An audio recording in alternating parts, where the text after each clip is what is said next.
क्षमस्व भगवत्यम्ब क्षमाशीले परात्परे शुद्धसत्त्वस्वरूपे च कोपादिपरिवर्जिते उपमे सर्वसात्त्वीनां देवीनां देवपूजिते त्वया विना जगत्सर्वं मृततुल्यं च निष्फलम् सर्वसम्पत्स्वरूपात्वं सर्वेषां सर्वरूपिणी रासेश्वर्यधिदेवी त्वं तत्कलाः सर्वयोषित कैलासे पार्वती त्वं च क्षीरोदे सिन्धुकन्यका स्वर्गे च स्वर्गलक्ष्मीस्त्वं मध्यलक्ष्मीश्च भूतले वैकुण्ठे च महालक्ष्मी देवदेवी सरस्वती गङ्गा च तुलसी त्वं च सावित्री ब्रह्मलोकतः कृष्णप्राणाधिदेवी त्वं गोलोके राधिका स्वयं रासे रासेश्वरी त्वं च वृन्दावनवने वने कृष्णप्रिया त्वं भाण्डीरे चन्द्राचन्दनकानने विरजा चम्पकवने शतशृङ्गे च सुन्दरी पद्मावती पद्मवने मालती मालतीवने कुन्ददन्ती कुन्दवने सुशीला केतकीवने कदम्बमाला त्वं देवी कदम्बकाननेऽपि च राजलक्ष्मी राजगृहे गृहलक्ष्मी गृहे गृहे इत्युक्त्वा देवता सर्वा मुनयो मनवस्तथा रुरुदुर्नम्रवदनाः शुष्ककण्ठोष्ठतालुकाः इति लक्ष्मीस्तवं पुण्यं सर्वदैवैकृतं सुखं यः पठेत् प्रातरुत्थाय स वै सर्वं लभेत् ध्रुवम् अभार्यो लभते भार्यां विनीतां सुसुतां सतीं सुशीलां सुन्दरीं रम्यां मतिसुप्रियवादिनीं पुत्रपौत्रवतीं शुद्धां कुलजां कोमलाम्बराम्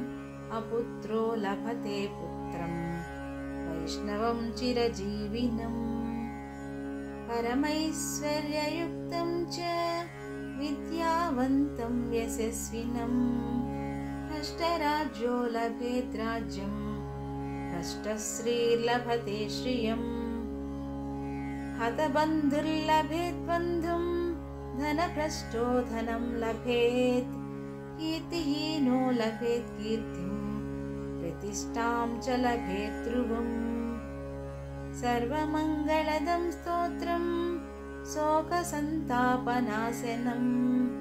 हर्षानन्दकरं शश्वत् धर्ममोक्षसुहृत्प्रदम् हर्षानन्दकरं शश्वत् धर्ममोक्षसुहृत्प्रदम् इति सर्वदेवकृत श्रीलक्ष्मीस्तोत्रं सम्पूर्णम्। क्षमस्व भगवत्यम्ब क्षमाशीले परात्परे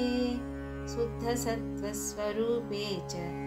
कोपादिपरिवर्जिते उपमे सर्वसात्त्वीनां देवीनां देवपूजिते त्वया विना जगत्सर्वं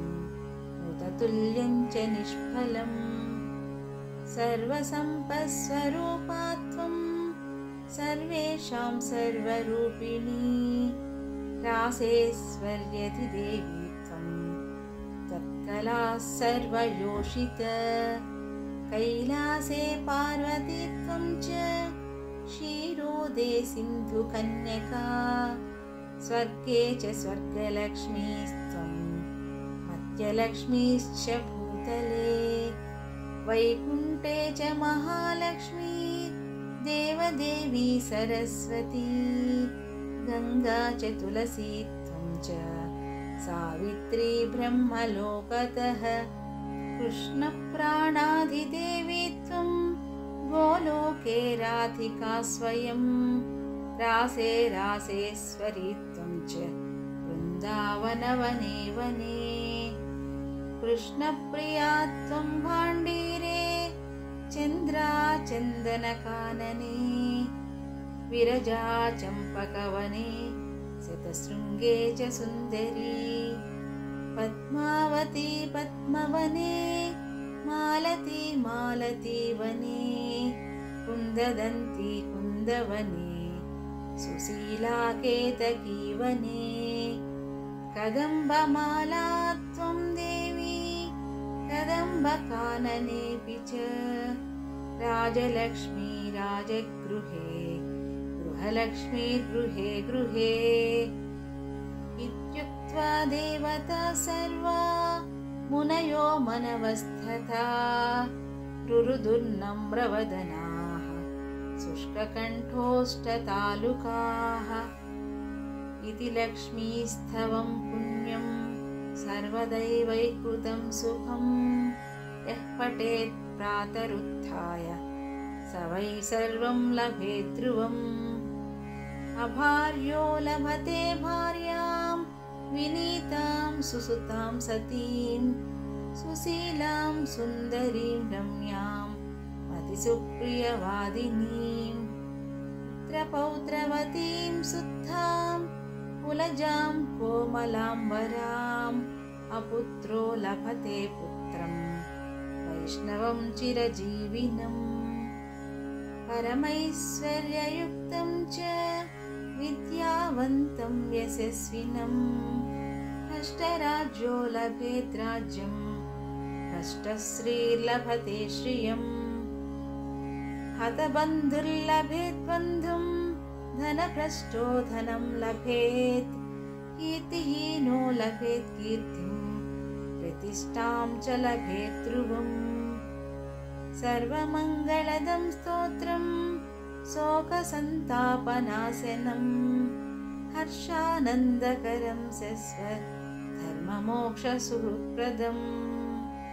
हर्षानन्दकरं धर्ममोक्षसुहृत्प्रदम् इति सर्वदेवकृत श्रीलक्ष्मीस्तोत्रं सम्पूर्णम्।